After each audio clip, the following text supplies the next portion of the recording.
If you ever drive down Cemetery Road and see a red thread tied across the gate, don't touch it.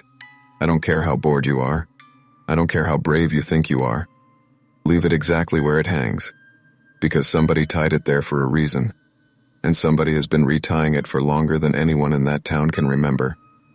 This is a scary story, a ghost story. Some people in the county still swear it's a true story. Whatever you decide to call it, get comfortable, because you're not going anywhere for the next few minutes. Cemetery Road runs about 4 miles outside of town, past the last working streetlight, past the last house with its porch light on, until the asphalt gives up and turns to gravel. At the end of that gravel sits an old cemetery, the kind with leaning headstones and iron fencing rusted the color of dried blood. And strung across the front gate, tied post to post, is a single length of red thread. Nobody in town admits to tying it. Nobody admits to replacing it either, because it does get replaced, quietly, like clockwork, whenever the weather finally frays it thin. The older folks just tell you the same thing their grandparents told them. The thread keeps what's wandering inside the cemetery from following you home. Don't touch it, don't cut it, just drive on by. It's the kind of small-town superstition that dies a little more with every generation, which is exactly why 4 teenagers filming content for their channel thought it would make the perfect video. There was Dylan, who had the camera and the idea. Marcus, who dared everyone before they could dare him. Bree, who didn't believe in any of it but wanted the views. And Colton, quiet, a little uneasy about the whole thing, but unwilling to be the one who backed out. "It's just string," Marcus said, grinning at the lens. "A 100-year-old piece of string is not going to hurt anybody." Dylan zoomed in as Marcus pulled a pocket knife from his jeans. The thread sagged, then parted with a sound too soft for something that was supposed to mean anything. Nothing happened. No wind picked up. No crows scattered from the trees. The cemetery just sat there in the dark, indifferent, the way cemeteries do. They laughed about it the whole drive home. Posted the clip before midnight. By morning it had thousands of views and a comment section full of people telling them they'd made a terrible mistake. They laughed about that too. Until Colton woke up. At first he thought it was a bracelet he didn't remember putting on. A thin, faded red thread, wound twice around his left wrist, knotted somewhere he couldn't quite see.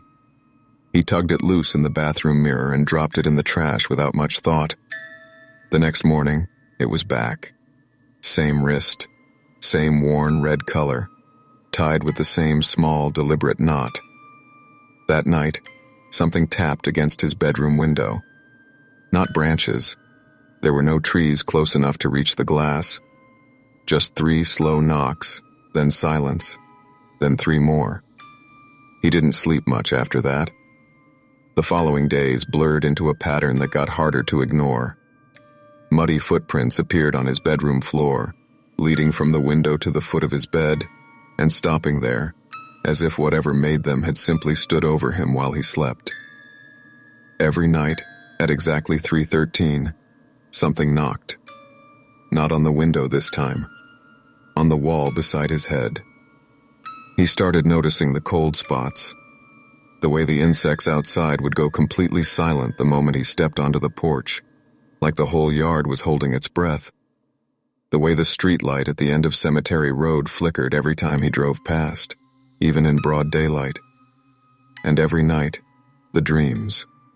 Faceless mourners in a slow procession, following him down a road that never ended, never speaking, never stopping.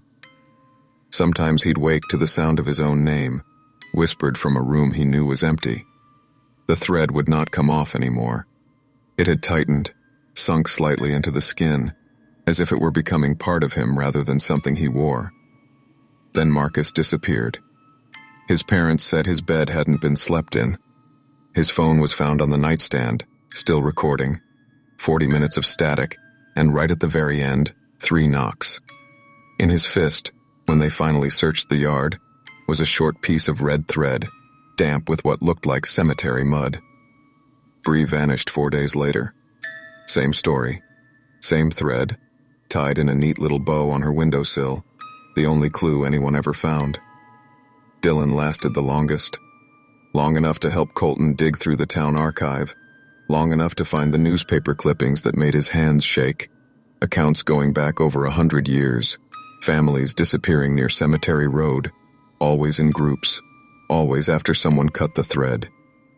Church records mentioned the binding in cramped, fading handwriting, warning that the thread did not keep spirits out. It kept one spirit in.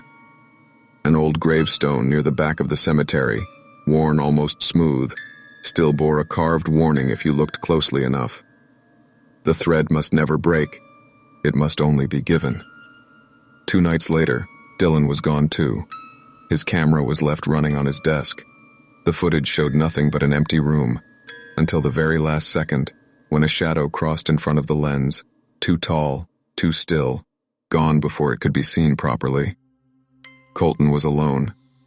He went back to Cemetery Road because he didn't know what else to do. Because some desperate part of him believed that if he could just retie the thread, put it back exactly the way it had been, maybe it would be enough. What he found at the gate stopped him cold. Hundreds of threads, maybe thousands, strung along the fence, wound around the low branches of the trees just inside the gate, faded from red to pink to the colorless gray of something left out in the weather for decades. Some were clearly old, brittle, decades old. Some looked almost new. Every single one, he understood, had belonged to someone just like him. Someone who had been chosen. Someone who had tried, one way or another, to put it back, and failed, or succeeded only long enough to pass it on. Something moved between the headstones. He didn't look at it directly. He didn't let himself. He only caught the impression of it at the edge of his vision. Tall, patient, unbothered by how long it had been waiting. And then it was gone, folded back into the dark, the way smoke folds into itself. He didn't remember the drive home. He woke the next morning to sunlight and silence, and for one brief, stupid moment, he thought it might finally be over.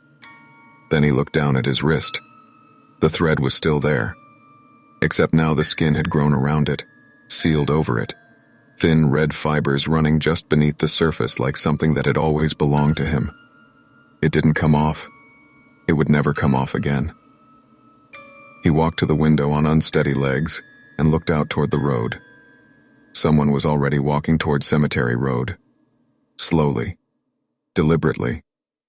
A pair of scissors glinting once in the morning light before they disappeared into the tree line. Colton didn't call out, didn't warn them.